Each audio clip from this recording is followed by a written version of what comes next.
आवाज महाराष्ट्राचा।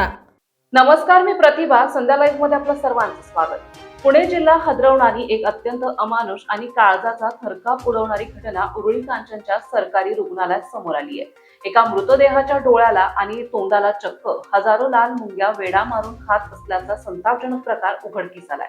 उरुळी कांचन येथील 40 वर्षीय मनीषा शांताराम कांचन यांनी शुक्रवारी रात्री 11:30 वाजण्याच्या सुमारास गळफास घेऊन आत्महत्या केली आहे। कायदेशीर प्रक्रिया आणि शवविच्छेदनासाठी नातेवाईकांनी रात्री 12:30 वाजता मृतदेह उरुळी कांचनच्या प्राथमिक आरोग्य केंद्रात आणला। रुग्णालयातील कर्मचाऱ्यांनी तयारीही केली, पण खरी क्रूरता सुरू झाली जेव्हा कर्तव्यावर असलेल्या महिला doctor medical officer Archana Jadhav यांना फोन करण्यात आला। फोनवर डॉक्टर अर्चना जाधव यांनी संवेदनशीलतेच्या सर्व मर्यादा ओलांडत थेट फरमान सोडलं की मृतदेहाचे सर्व कपडे काढून विवस्त्र करून ठेवा, मी 1:30 वाजेपर्यंत येते। डॉक्टरांच्या सांगण्यावरून कर्मचाऱ्यांनी मृतदेह त्या थंड आणि निर्दयी खोलीत उघडा टाकून दिला।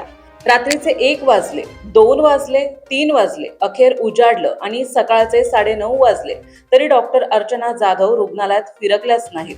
रात्रभर या डॉक्टर महोदया कुठे गायब होत्या याचं उत्तर कुणाकडेच नाही। सकाळी 9:30 वाजले तरी शवविच्छेदन होत नसल्याने दुःखी नातेवाईक स्वतः शवविच्छेदन कक्षात गेले आणि आतलं दृश्य पाहून त्यांच्या पायाखालची जमीनच सरकली। रात्रभर विवस्त्र ठेवलेल्या त्या मृतदेहाच्या अंगावर, संवेदनशील डोळ्यावर आणि तोंडावर हजारो लाल मुंग्यांनी गराडा घातला होता।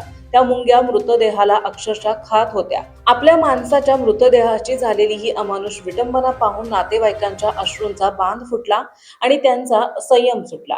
या भयंकर प्रकारानंतर अधिकाऱ्यांनी हात झटकण्यास सुरुवात केली आहे। हवेलीचे तालुका आरोग्य पदाधिकारी सुरेश गोरे म्हणतात की पोलिसांनी पंचनामा रात्री केला असता तर मी स्वतः येऊन शवविच्छेदन केलं असतं।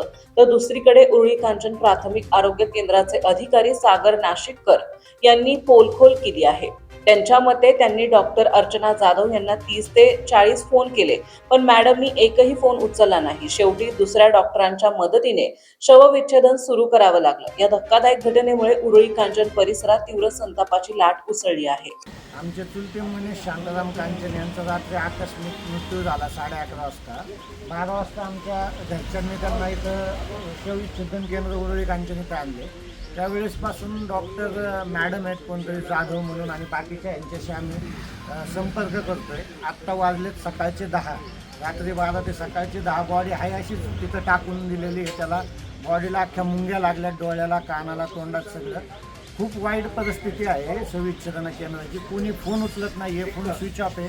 हे डॉक्टर म्हणतात मी नाही आहे, ते डॉक्टर म्हणतात ते येणार आहेत, हे कुणाकडं कसलंही उत्तर नाही आहे, काय नाही आहे। जर गाववाल्यांसाठी किंवा इथं राहणाऱ्यांसाठी जर एवढा प्रॉब्लेम आहे, एखाद्या गरिबाच्या माणसासाठी ज्याने आलं त्याच्याकडे बघतच नसतील। आम्ही स्वतः एवढा परिस्थितीला फेस जातो की आम्हाला आमच्या मीडियाची तुमची मदत घ्यावी लागते की आम्हाला पण न्याय द्यावा। याच्यात काहीतरी लवकरात लवकर कारवाई व्हावी आमची विनंती। बॉक्स पण नाही काही। रात्री 12 वाजता बॉडी आणली, त्याच्यानंतर बॉडीसाठी ठेवण्यासाठी यांच्याकडं कोल्ड रूम नाही आहे, आईस बॉक्स नाही आहे। ते बॉडीकडं पाहण्यासाठी कोण माणूस म्हणजे एक व्यक्ती आहे, तोच रात्रीपासून थांबलं, पण त्याच्या हातात काय अधिकार नाही आहे। ते फक्त कुलूप उघडून आणि लावू शकतो, एवढाच विषय। काहीच सुविधा नाही आहे तिथं उरुळी कांचन शवविच्छेदन केंद्र। नावासाठी चालू आहे का काय कळत नाही। घरी बसून पगार देतात ते त्यांना, हेच चालू आहे, त्यांच्या पगारासाठी चालू ठेवलं तर हे कळा नाही। इथं बॉडी आणून 10 तास झाले। 10 तासात कुणीही कुठलाही प्रतिनिधी आला नाही। तर सरकारी दवाखान्यात 10 तास 3 डॉक्टर असून एक डॉक्टर बघाय सुद्धा येत नाही। म्हणजे किती वाईट उरुळी कांचन सारख्या मोठ्या गावाची परिस्थिती आहे। हे काय चाललंय, कुणासाठी पगार चाललाय, हे कशासाठी एवढं मोठं सरकारने जागेत बांधकाम केलंय। तर तुम्हाला नव्हतं बॉडी, आम्ही ससूनला नेली असती बॉडी, तुम्ही घ्यायला नव्हती पाहिजे इथं। तुम्ही काय घेतली काय एखाद्या कांचन गाववाले असून जर एवढा प्रॉब्लेम येतो, बाकीच्यांना किती प्रॉब्लेम येत असतील इथं। आज आम्हाला हे पहिल्यांदा आम्हाला कळायला लागले। ताज्या आणि महत्त्वपूर्ण बातम्या पाहण्यासाठी आजच आमच्या संध्या लाईव्ह न्यूज चॅनलला YouTubeवर सबस्क्राईब करा आणि बेल आयकॉन प्रेस करा।